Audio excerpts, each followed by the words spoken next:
আসসালামু আলাইকুম রহমতুল্লাহ। রসুল সাল্লাল্লাহু আলাইহি সাল্লাম বলেন যে 4 শ্রেণীর পশু তোমরা কুরবানি করিও না, জবাই করো না। 1, স্পষ্ট অন্ধ অর্থাৎ কানা।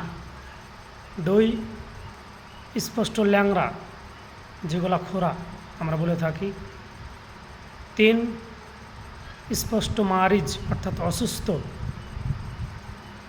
4, এমন পশু যেই পশু এত বৃদ্ধ হয়ে গেছে বা বয়স্ক, অসুস্থ বা মাংস নয়, হাড্ডি হয়ে আছে, শুকনা হয়ে আছে, যার হাড়ের মজা হারিয়ে গেছে, গোস্ত নাই, এরকম 4 ধরনের পশু রাসূল সাল্লাল্লাহু আলাইহি সাল্লাম জবাই করতে নিষেধ করেছেন। অতএব আমরা খেয়াল রাখব, আমরা যেন স্পষ্ট কানা ক্রয় না করি, স্পষ্ট ল্যাংড়া যেন ক্রয় না করি, জবাই না করি, কুরবানও না করি। স্পষ্ট অসুস্থ, যেগুলো বোঝা যাচ্ছে এটা অসুস্থ, এরকম পশু প্রাণী যেন আমরা কুরবানি না করি।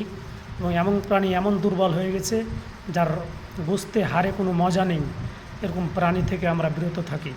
আল্লাহ পাক রব্বুল আলামিন সকলের যেন কবুল করেন, কুরবানি যেন সকলের কবুল করে আমাদের জীবনের নেক নিয়াতগুলোকে কবুল করে নেন। আল্লাহুম্মা আমিন। আসসালামু আলাইকুম রহমতুল্লাহ।